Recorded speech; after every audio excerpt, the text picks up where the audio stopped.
suis désolé. Mais je ne veux pas être empereur. Ce n'est pas mon affaire. Je ne veux ni conquérir ni diriger personne. Je voudrais aider tout le monde dans la mesure du possible. Juifs, chrétiens, païens, blancs et noirs. Nous voudrions tous nous aider si nous le pouvions. Les êtres humains sont ainsi faits. Nous voulons donner le bonheur à notre prochain par lui donner le malheur. Nous ne voulons pas haïr ni humilier personne. Dans ce monde, chacun de nous a sa place et notre terre est bien assez riche. Elle peut nourrir tous les êtres humains. Nous pouvons tous avoir une vie belle et libre. Mais nous l'avons oublié. L'envie a empoisonné l'esprit des hommes, a barricadé le monde avec la haine, nous a fait sombrer dans la misère et les effusions de sang. Nous avons développé la vitesse pour nous enfermer en nous-mêmes. Les machines qui nous apportent l'abondance nous laissent dans l'insatisfaction.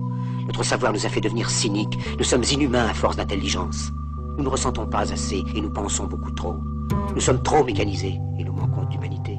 Nous sommes trop cultivés et nous manquons de tendresse et de gentillesse. Sans ces qualités humaines, la vie n'est plus que violence et tout est perdu.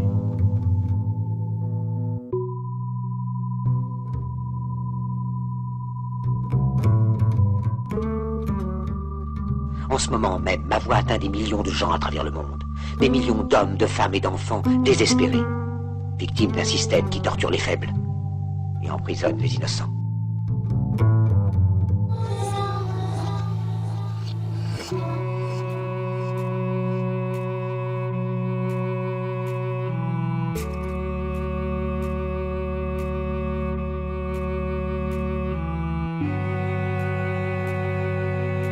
Je dis à tous ceux qui m'entendent, ne désespérez pas.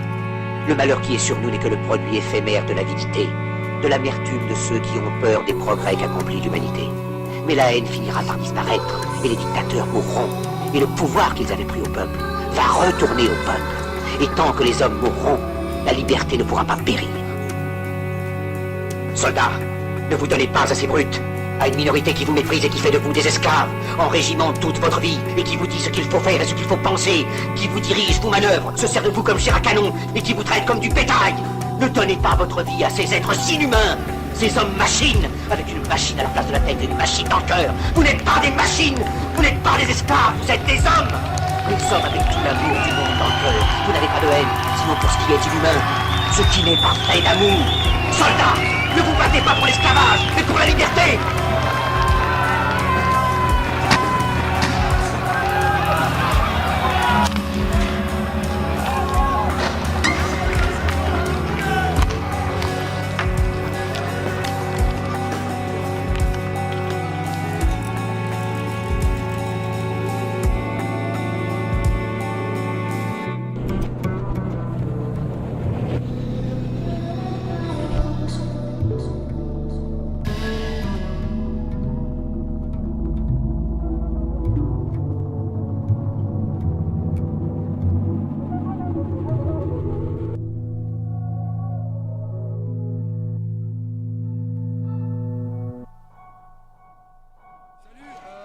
On a passé une journée qui n'est pas encore terminée, mais vachement vivante, vachement créative, vachement dynamique. Enfin, j'ai jamais vu autant de jeunes motivés à rester dans la rue autant de temps. Il y a une grande détermination et voilà, on a été vachement mobiles toute la journée. Il y a eu quand même une grosse répression, il y a eu beaucoup de blessés, à la fois à Nantes et dans les autres villes. Il y a eu aussi pas mal d'arrestations. Donc là, ils ont encore essayé de casser le mouvement en réprimant. Sauf qu'en fait, plus ils font ça, plus les jeunes sont déterminés. Ça continue comme ça, que ce soit pouvoir rester, tu vois, occuper une place ou un carrefour, comme le mot d'ordre a été lancé, quoi.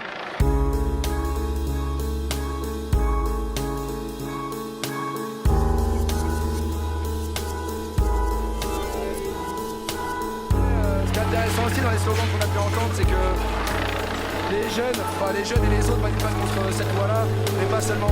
Il y a vraiment une prise de conscience aussi plus globale, avec une remise en question globale du système dans lequel on vit.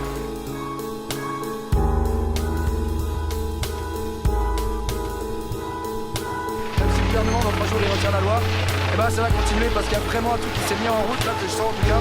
Il y a vraiment une dynamique d'affirmer une réelle volonté de vivre et pas de survivre en fait.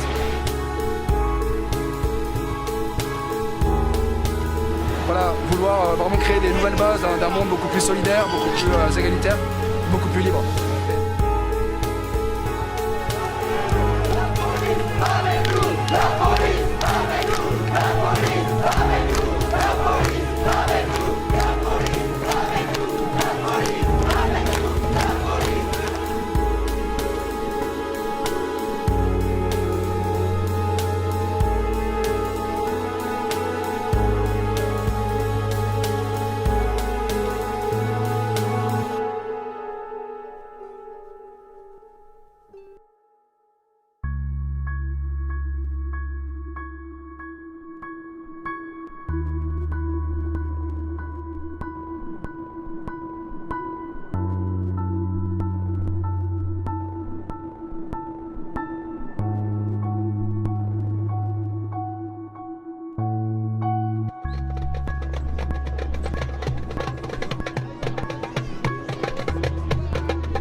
on est des gens qui font plein de trucs à la fois. On a des vies pleines, on a des engagements associatifs, on bosse.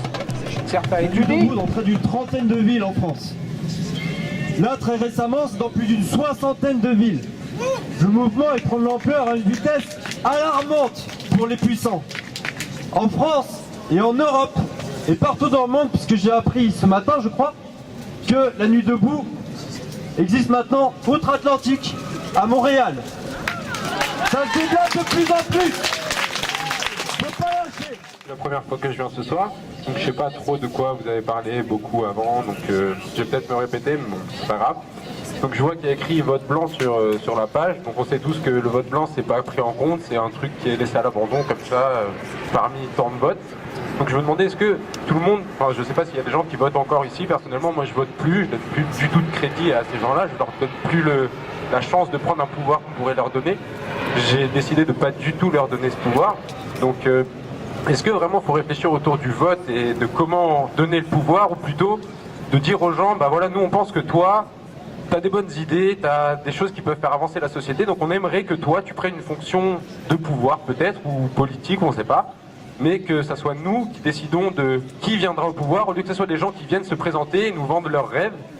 Et ben nous on choisit directement, bah toi on aimerait que tu te présentes, est-ce que tu es d'accord ou non, on met en place une rémunération ou je sais pas comment se débrouiller, mais plus leur demander ça comme un service au lieu que ce soit eux qui nous proposent un service en fait. Que ce soir c'est hyper important ce qu'on fait cette semaine et en général parce qu'aujourd'hui on parle de production du rêve social, et jusqu'à présent comme tu disais c'était très intéressant, la production du rêve social c'est les élites qui nous la proposent, c'est eux qui viennent nous voir avec leurs rêves comme tu dis, et effectivement ce soir c'est nous qui allons écrire notre rêve. On est en train d'écrire notre propre utopie sociale et ça c'est vraiment quelque chose d'important en termes de capacité sociale. Nous sommes le peuple, on réécrit nos propres rêves collectifs. La deuxième chose que je voulais aborder du coup sur la production du rêve ensemble, c'est la question du savoir. Aujourd'hui le savoir n'est pas partagé, il est capté, c'est une arme économique.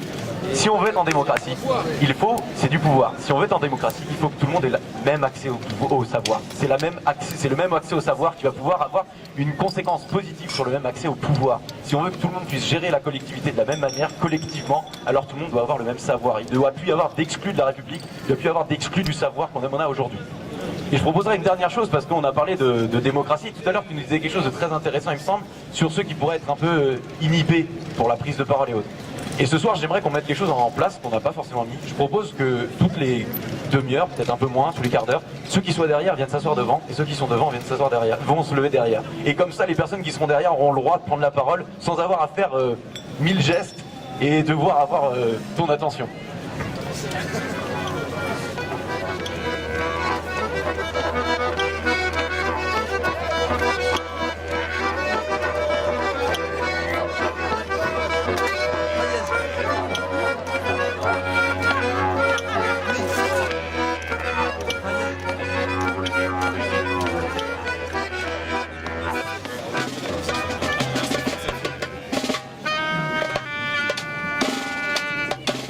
Et il faut se convaincre que tout le monde est compétent.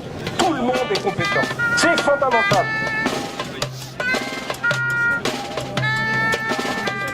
J'ai vu des gens qui étaient capables effectivement de faire des ministres alors qu'ils avaient un CAP. La seule chose qu'on nous demande, c'est de nous laisser penser.